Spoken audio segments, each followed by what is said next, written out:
say what I want, and you can't stop it, bitch. I'm probably coming first, you probably coming fifth. I'm a chameleon, so my styles, I can switch. Whew, man. Is this really happening? Are we sure I'm not dreaming right now? Because if not, this is definitely a dream come true. I don't think it will ever make sense that a guy like me could come up here, going into the Hall of Fame, and following in the footsteps of so many of the all-time greats. Are we sure the votes weren't miscounted or something? Really? Okay, well, even if they were, man, I'll take it. I feel like this is the perfect closing to what has been an amazing NBA career. When I think back, there's so many things that stick out to me like they were just yesterday. I just can't believe it's all over. But here we are, so I guess I'll have to just pick a few of the key things in my mind to share with you all. See, I knew from a young age what it means to be great, but it took me a while to learn how to embrace that. For a long time, it was all about me, me, me. As a point guard, that can only get you so far. Eventually, it was clear to me that I had proven my individual skills and then some. But without getting my teammates involved, without facilitating the offense like I know only I can, winning wasn't going to come easy. I had to let my teammates shine at times.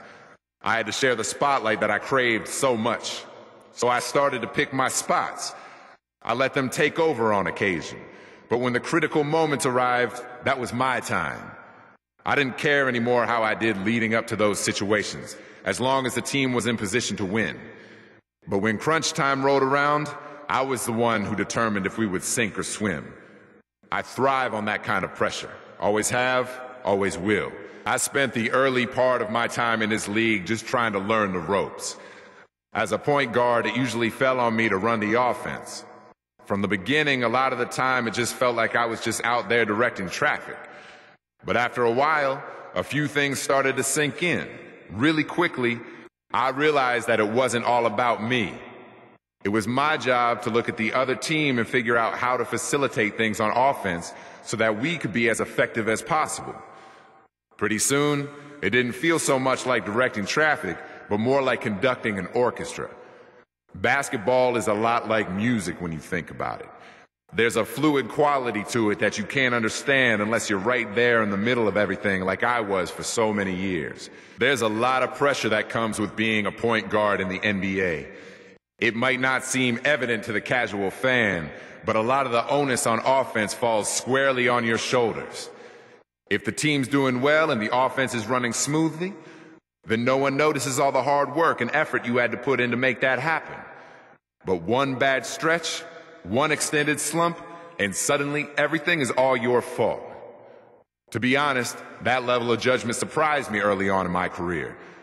I thought I could just play my game and not worry about anything else. But I had an entire offense to be aware of. And without that added responsibility, I wouldn't have become the leader that I did. And most importantly, I needed that extra layer of mental toughness to be able to compete at the highest level.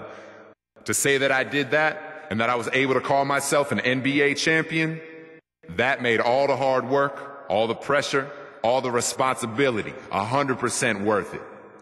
Standing here today, I have no regrets about my career, and I'm not sure a lot of people out there can truthfully say that. Before I wrap this up, there are a few people I want to thank. First, my family.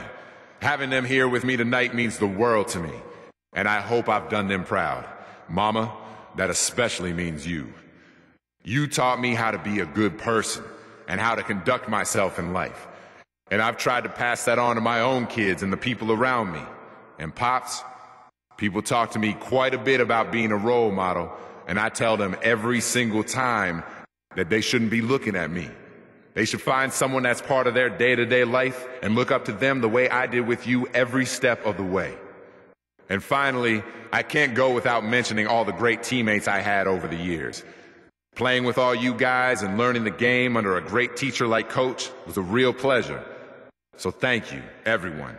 To my fans and to everyone else out there who helped make a difference in my career, thank you.